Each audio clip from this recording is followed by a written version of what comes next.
So this is our XY table. It moves our well plate samples properly as needed. I have the well plate already put in. Let me put the cover on. Okay, so it holds everything in place. And from below, as you can see, the laser will shine through it, and we're gonna have the laser down here in a way. And right now we're using motor control.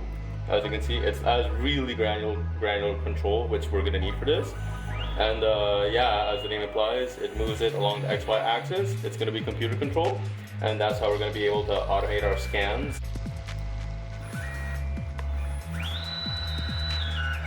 Motor controller, XY table, and the 24-volt power supply that may or may not be integrated into the PCB. We're not that far yet, but we'll keep you updated in our report. Thank you.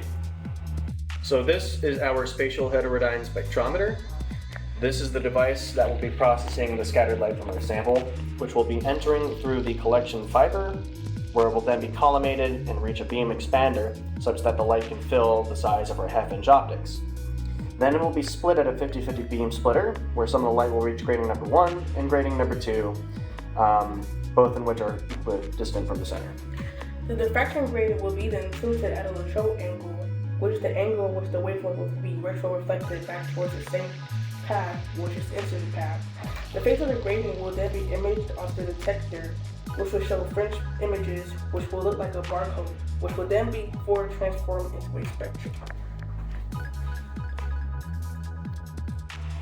So the first thing that we have done is determined which ports correspond to which devices.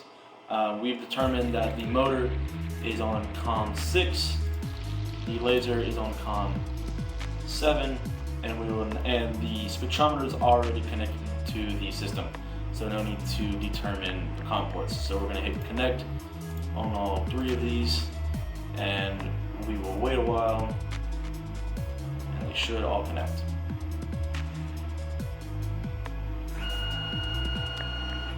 So this is the first portion of the code.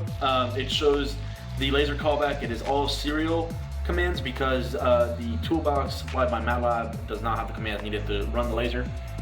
This is the code for the motor that will move the motor and connect to the computer. Later on, we will be incorporating functions for the Fourier series. The Fourier series will take images captured by the camera and then turn it into data that we will actually use later on.